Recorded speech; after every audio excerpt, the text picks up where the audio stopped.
الصلاة خير من النوم.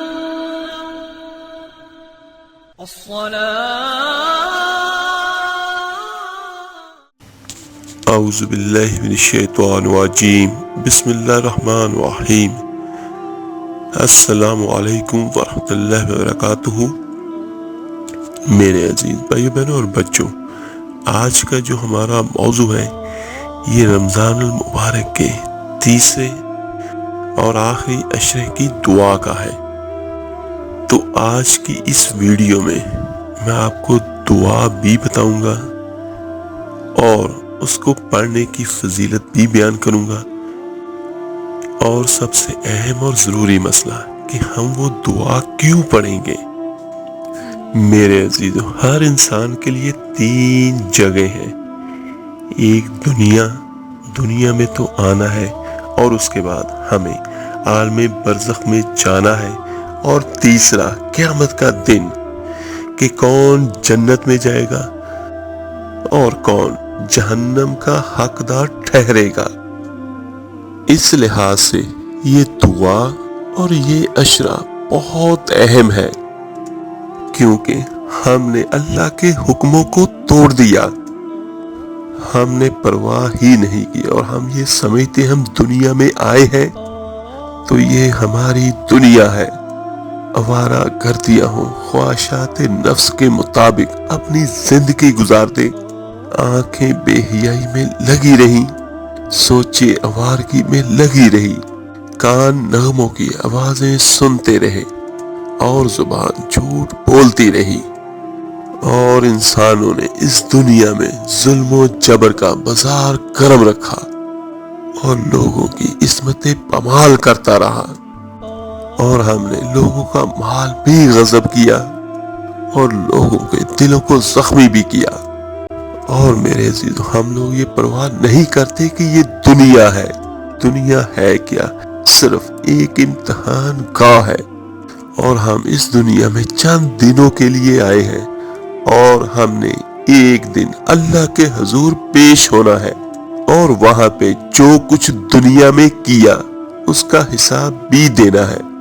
تو میرے عزیزو، جو لوگ اس دنیا میں صرف اپنے لیے جیے اور اپنے نفس کی خواہشات کو پورا کیا، تو قیامت والے دن ان کے چہرے پہلے سے ہی بگڑ جائیں گے. وہ لوگ گمان کریں گے کہ ان کی ریڑھ کی ہڈی توڑ دی جائے، اور استغفر اللہ، ایسے عذاب آئیں گے کہ جیسے کسی کی ریڑھ کی ہڈی ٹوٹ جائے.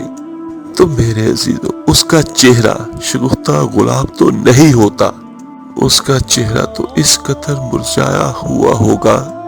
تو میرا اللہ ارشاد فرماتا ہے کہ اس طرح ان کے چہرے ہوں گے. ابھی عذاب آیا نہیں، لیکن چہرے پہلے سے ہی اترے ہوں گے. اور جہنمیوں کو جب عذاب کی بھٹی میں ڈالا جائے گا تو ان کا حال کیا ہوگا؟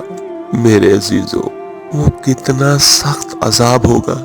ہمارے آقا کریم دو جہاں صلی اللہ علیہ وسلم نے ایک مرتبہ جبرائیل علیہ السلام سے پوچھا کہ جہنم کے عذابوں کا ذکر سناؤ.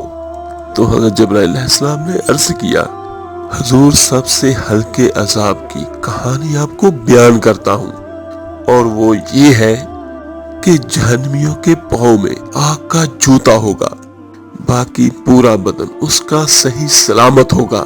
میرے عزیزو، یہ سب سے ہلکے عذاب کی کیفیت ہے کہ پاؤں میں آگ کا جوتا ہوگا، اور اس کی حدت، گرمی اور شدت اتنی ہوگی کہ دماغ پگھل کر ناک اور کانوں کے راستے سے باہر آ جائے گا.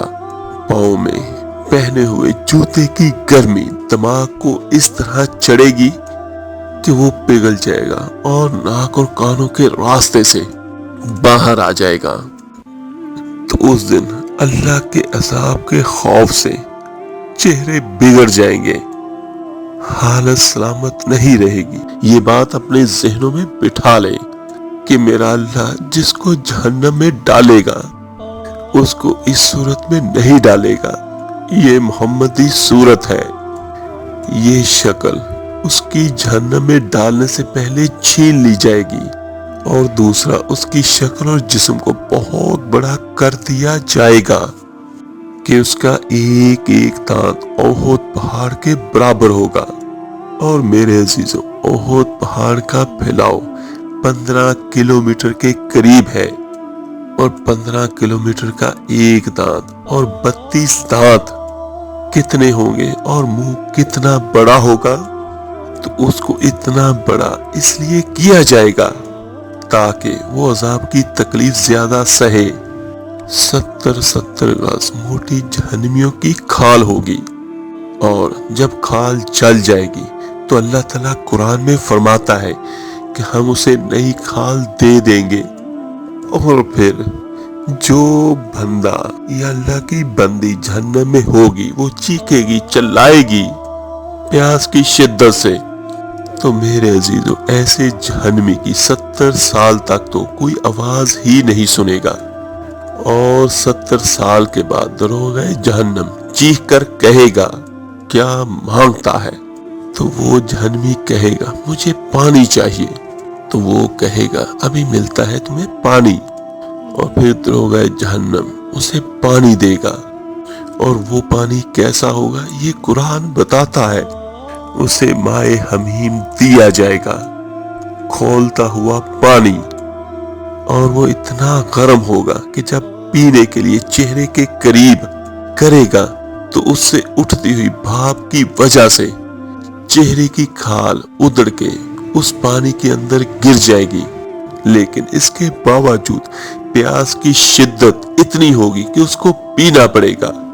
اللہ تعالیٰ فرماتا ہے یہ دنیا ہی سب کچھ نہیں ہے، اور سمجھ لیا کہ یہی سب کچھ ہے، آخرت کچھ نہیں ہے، اور آخرت کو بھول گئے۔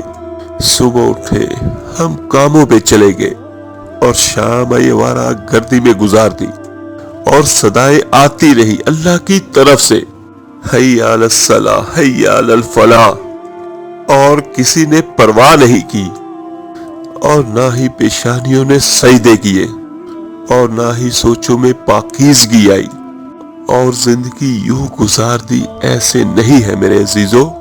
قیامت کے دن کا منظر، ایک وہ ہوں گے جن کے چہرے شگفتہ ہوں گے، اور ایک وہ ہوں گے جن کے چہرے بگڑے ہوئے ہوں گے۔ میرے عزیزو، انسان دنیا میں یہ گمان کرتا ہے کہ اس کو سودا چھوڑ دیا جائے۔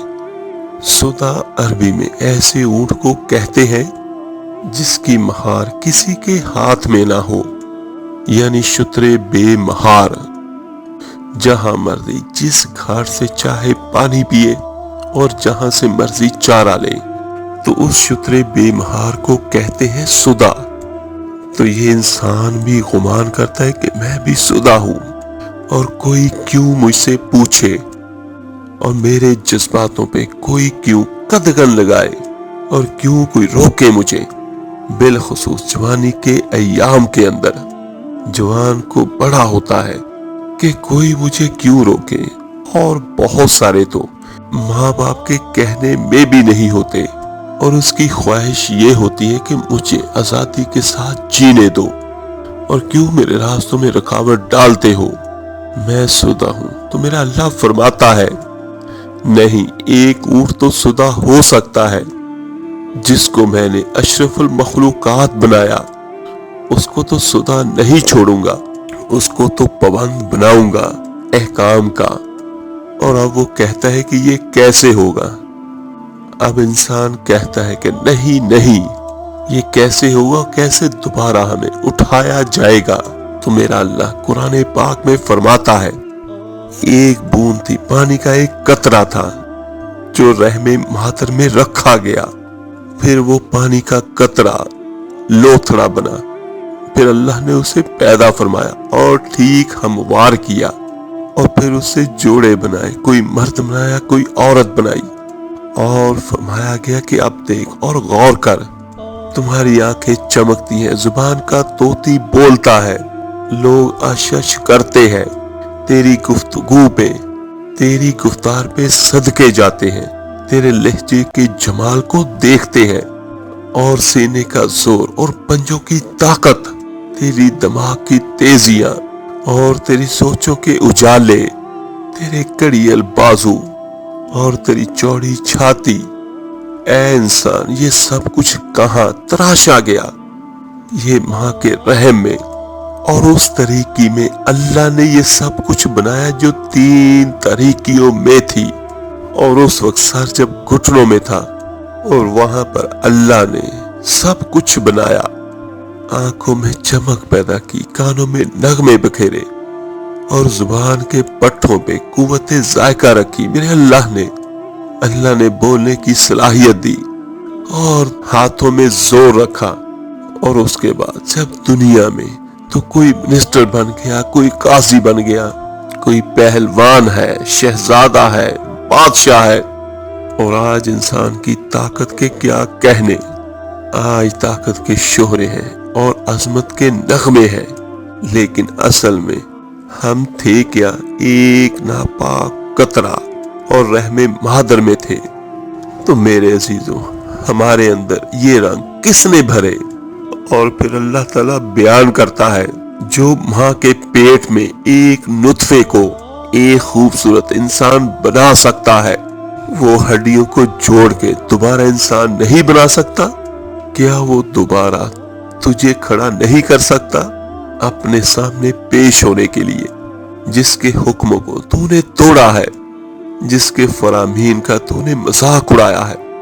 کیا وہ اتنا ہی بے بس ہے کہ اپنے حضور تجھے کھڑا ہی نہیں کر سکتا؟ میرے عزیزوں، جس اللہ نے ہمیں ماں کے شکم میں شکل دی، اور ایک حدیث میں آتا ہے اللہ کریم بندے کو اپنے حضور کھڑا کرنے کے بعد اپنے سامنے سے ہٹنے نہیں دے گا جب تک وہ 5 سوال نہیں پوچھ لے گا۔ اس کی عمر کے بارے میں پوچھے گا کہ کہاں ضائع کی، اور اللہ فرمائے گا کہ میں نے تجھے زندگی دی، جتنے بھی سال اس زندگی کو کہاں گزار کے آیا ہے، اور اللہ کریم اس بندے کی جوانی کے بارے میں پوچھے گا کہ جوانی کہاں گزار کے آیا ہے، کہیں مجنوں تو نہیں بنا رہا، خواہشات کا اسیر تو نہیں بنا رہا، کہیں دیوانوں کی طرح زندگی تو نہیں گزار دی، کہ جوانی کہاں گزری اور کیسی گزری۔ اور اگر کوئی جواب نہ ہوا تو پھر کیا جواب ہوگا؟ اور وہ بندہ یا اللہ کی بندی کتنی خوش نصیب ہوں گے جو کہیں گے اے اللہ میری جوانی تجھے سجدے کرتے ہوئے گزری، میری جوانی قیام میں گزری، میری جوانی رکوع میں گزری۔ میرے آقا کریم فرماتے ہیں 7 اشخاص ایسے ہیں کہ قیامت کے دن جب کوئی سایہ نہیں ہوگا، اللہ ان 7 کو اپنے عرش کا سایہ دے گا۔ ان میں سے دوسرے شخص کے بارے میں میرے آقا کریم نے فرمایا وہ جوان جس کی جوانی اللہ کی عبادت میں گزری۔ میرے عزیز بھائیو بہنوں اور بچوں، اپنی جوانیوں کو اللہ کی دہلیز پر لے آؤ۔ جوانی وہی ہے جو مالک کی چوکھٹ پہ، جو آقا کے احکام کے مطابق گزرے۔ اللہ کے ساتھ اپنے تعلق کو جوڑو۔ عشق کرنا ہے تو آمنہ کے لال سے کرو، محبت کا رشتہ ان سے جوڑو جو جب تک اس دنیا میں رہے تب بھی انہوں نے ہمارے لیے دعائیں کی، اور قیامت کے دن بھی وہ ہمارے لیے اللہ کریم سے دعا کریں گے۔ اور جو میرے عزیز بھائیوں بہنوں اور بچوں، یہ دعا ہے آخری عشرے کی، یہ ویسے بھی ہمیں صبح شام پڑھنی چاہیے۔ اس دعا کے پڑھنے کی فضیلت یہ ہے کہ مسلم بن حارث تمیمی رضی اللہ تعالیٰ عنہ فرماتے ہیں کہ رسول کریم صلی اللہ علیہ وآلہ وسلم نے ان کے ساتھ سرگوشی فرمائی اور فرمایا کہ جب تم مغرب کی نماز سے فارغ ہو جاؤ تو 7 مرتبہ یہ دعا پڑھو۔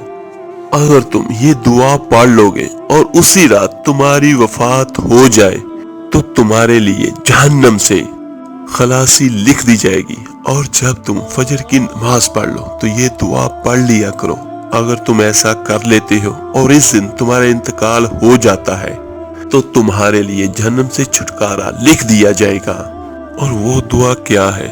اعوذ باللہ من الشیطان الرجیم، بسم اللہ الرحمن الرحیم، اللہم اجرنی من النار، اللہم اجرنی من النار، اللہم اجرنی من النار، جس کا ترجمہ یہ ہے اے اللہ مجھے جہنم سے نجات عطا فرمائیے۔ تو میرے عزیزو، یہ عام حالات میں بھی صبح اور شام کو اس دعا کو صرف 7 مرتبہ پڑھ لیا کرے، فجر کی نماز کے بعد اور مغرب کی نماز کے بعد۔ اس میں بہت زیادہ وقت نہیں لگے گا، لیکن اس کا فائدہ بہت بڑا ہے۔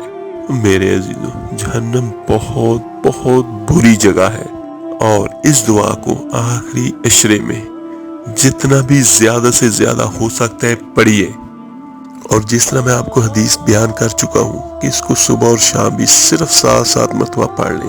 اللہ تعالیٰ سے دعا ہے اللہ تعالیٰ آپ کو، مجھے، ہم سب کو جہنم سے نجات عطا فرمائے، آمین ثم آمین۔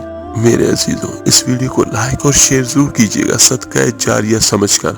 ہو سکتا ہے آپ کے ایک شیئر کرنے سے یہ بات کسی کے دل پر اثر انداز ہو جائے، اس کی اور اس کے ساتھ ہی ہماری بھی نجات کا ذریعہ بن جائے۔